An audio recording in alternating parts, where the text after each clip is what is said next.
Salut tout le monde, j'espère que vous allez bien. Aujourd'hui, on se retrouve dans une nouvelle vidéo.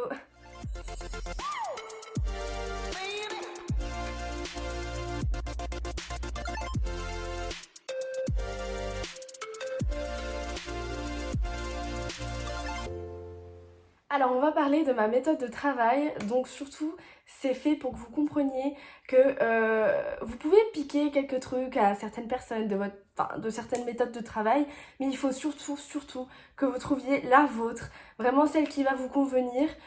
Forcément, vous allez piquer des éléments que certaines personnes, ça marche pour eux. Et ça marchera peut-être pour vous, mais c'est vraiment votre méthode de travail qu'il faut arriver à trouver. Il n'y a pas une journée type, il y a ma journée type, votre journée type et la journée type des autres. C'est pas parce que moi ça marche pour moi que ça va forcément marcher pour vous.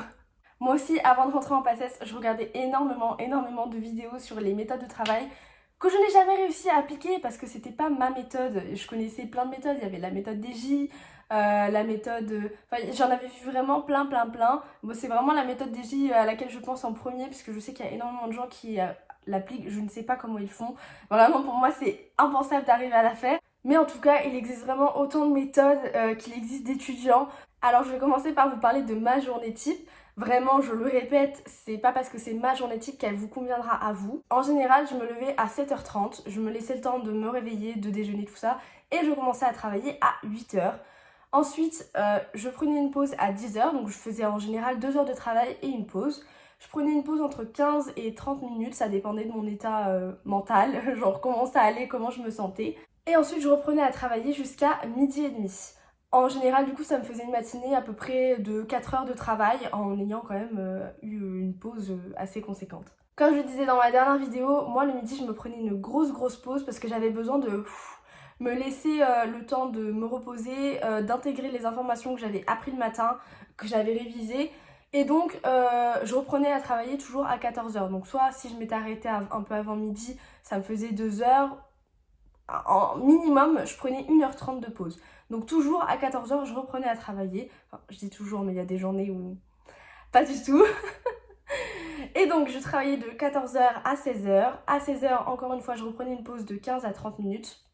Je reprenais à travailler en général vers 16h30 jusqu'à 18h30. Et du coup, ça me refaisait 4 heures dans l'après-midi. Donc en général, je faisais des journées de 8h. J'arrêtais de travailler vers 18h30. Là, je me posais, je commençais à faire à manger, je me mettais devant une petite série et tout. Et des fois, quand j'étais motivée, vers 21h, je reprenais un ou deux cours, je révisais quelques trucs, je me faisais quelques points récap. Mais c'était très rare que je travaille à 21h. Hein. Vraiment, faut oublier ça.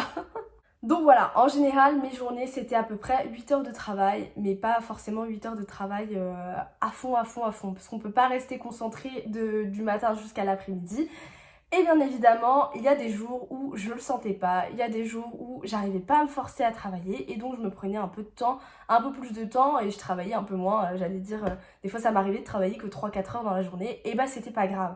Surtout au deuxième semestre de ma première année qui a duré très longtemps, il a duré 6 mois parce que le concours avait été décalé. Je me voyais pas travailler 10 à 12 heures par jour pendant 6 mois. C'était inimaginable. Peut-être qu'il y a des gens qui sont capables de le faire et franchement, tant mieux pour eux. Mais moi, c'était pas mon cas. Mais voilà, je veux que vous compreniez que quand vraiment vous sentez que ça va pas, quand vous sentez que vous êtes trop fatigué, quand vous sentez que vous lisez une phrase et vous êtes obligé de la lire 20 fois pour la comprendre, que vraiment vous passez trop de temps, faut faire une pause. Faut vraiment faire une pause, reposer votre esprit et vous allez voir que si vous reprenez le cours, je sais pas moi, peut-être 1 ou 2 heures plus tard, et bien vous le comprendrez vachement mieux, vous allez passer moins de temps dessus et ça rentrera beaucoup mieux. Parce que se forcer à comprendre des phrases, à les lire 2, 3, 4 fois et faire ça à toutes les phrases, je vous jure que votre cours il va absolument pas rentrer et ça sera absolument inefficace. Vous allez vous foutre une pression, vous allez pas y arriver, vous allez rien retenir et en plus vous serez pas reposé, donc les cours que vous allez voir après ils seront encore pas rentrés efficacement. Donc vraiment il faut savoir prendre des pauses, c'est vraiment le plus important.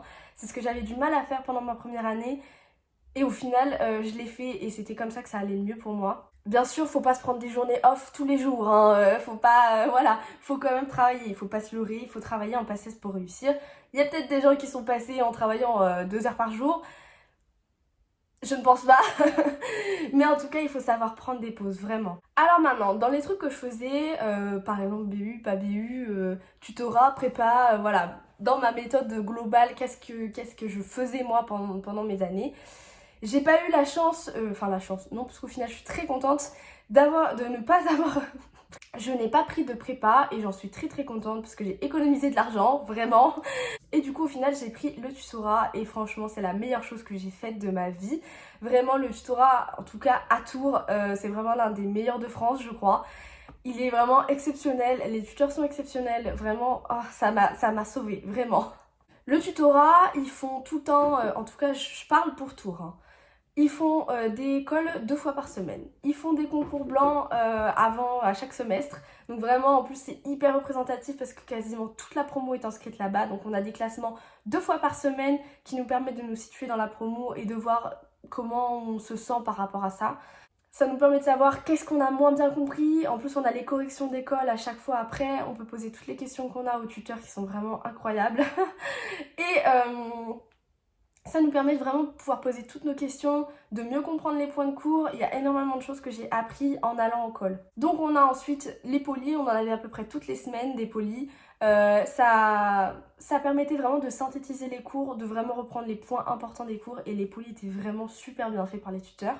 En plus de ça, ils organisaient des ED, ils organisaient des permanences pour qu'on puisse encore poser plein de questions, pour qu'ils puissent nous expliquer plein de points de cours. Et franchement ça c'était trop bien. Et en plus de ça, on avait une banque de QCM qui contenait, je sais pas combien il y avait de QCM là-dedans, mais vraiment beaucoup. Nala, t'as fini? Mon bébé? Les QCM, ils étaient rangés par catégorie, donc on pouvait choisir par chapitre, on pouvait choisir par professeur, on pouvait choisir par matière. Et vraiment, c'était incroyable, on pouvait travailler tout le temps, partout de chez nous. Le mieux, c'est vraiment de faire énormément de QCM. J'avais des amis qui le faisaient et ça a marché pour eux. J'espère qu'un jour je le ferai parce que je sais que ça sert à quelque chose. Je l'ai déjà fait et ça m'avait servi mais je le tiens jamais. C'est d'écrire vos réponses et surtout celles où vous vous trompez plusieurs fois. Écrivez dans un carnet et relisez les QCM de temps en temps vraiment pour enregistrer les réponses. Et c'est souvent là où vous vous trompez que vous allez retenir. Parce que vous allez vous tromper une fois, 2 fois, 3 fois, mais au bout d'un moment ça va rentrer et... souvent, ça m'est déjà arrivé qu'un QCM où je m'étais trompée par exemple avec la banque du QCM du tutorat ou en col ou etc. qui sont retombés en concours, et ben je l'avais enregistré. Ensuite, à la maison, alors moi je travaillais jamais à la BU parce que j'ai besoin de parler, j'ai besoin de m'étaler, vraiment, en général c'est pas bien du tout, hein. Mais moi je travaille dans mon lit, maintenant je travaille sur mon canapé, mais avant je travaillais vraiment tout le temps dans mon lit, j'arrive pas à me poser sur une table, j'arrive pas à me mettre, j'ai l'impression que je suis trop en train de travailler alors que quand je suis dans mon lit je me dis non tu travailles pas. Et bref mon lit devenait un champ de bataille. Donc moi j'avais un tableau, vous savez les tableaux pour écrire pas la craie hein, mais avec les stylos moi j'aime trop. Et du coup j'avais un tableau comme ça, j'avais des stabilos de partout, j'avais mes polis de partout. Aussi un autre truc que moi je faisais, je n'imprimais aucun cours. Moi j'arrive pas à travailler sur papier. Je reparlerai d'ailleurs de la 2e année parce que du coup on a des Ronéo. J'expliquerai du coup ce que c'est les Ronéo dans mes prochaines vidéos. Mais on a tout sous format papier et franchement moi j'aime pas du tout. Donc oui moi je travaille toujours sur ordinateur, je trouve ça tellement pratique, tu peux retrouver des mots, retrouver des cours en 2 secondes avec CTRL F. Vraiment c'était tellement simple de faire comme ça. Et il n'y avait que mes polis du coup que j'avais sous format papier donc je stabilotais. Et donc oui, je m'étalais littéralement sur tout le lit et j'avais besoin de m'étaler, j'avais besoin de parler. Donc moi, pour moi, la BU, c'était pas possible.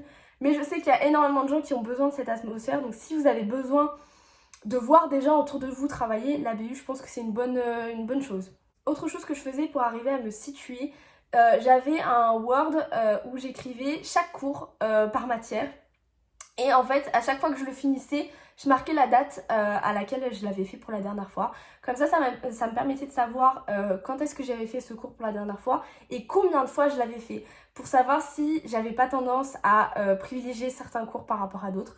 Il faut privilégier certains cours par rapport à d'autres. Par exemple, des cours que vous comprenez rien, ce serait bien de les revoir plus que ceux que vous avez tout compris. Vous n'allez pas revoir un cours 4 fois alors que c'est un cours facile que vous avez très bien compris. Donc, il faut savoir privilégier les bons cours. Et voilà, c'est à peu près tout, je pense, comment je travaillais. C'était vraiment le matin, je me levais et je prévoyais jamais ce que j'allais faire dans la semaine. Vraiment, parce que j'arrivais jamais à le tenir. Je m'étais déjà fait des emplois du temps de la semaine, mais j'arrivais jamais à le tenir. Je n'arrivais jamais à faire ce que j'avais dit que j'allais faire. Et du coup, ça me faisait une frustration.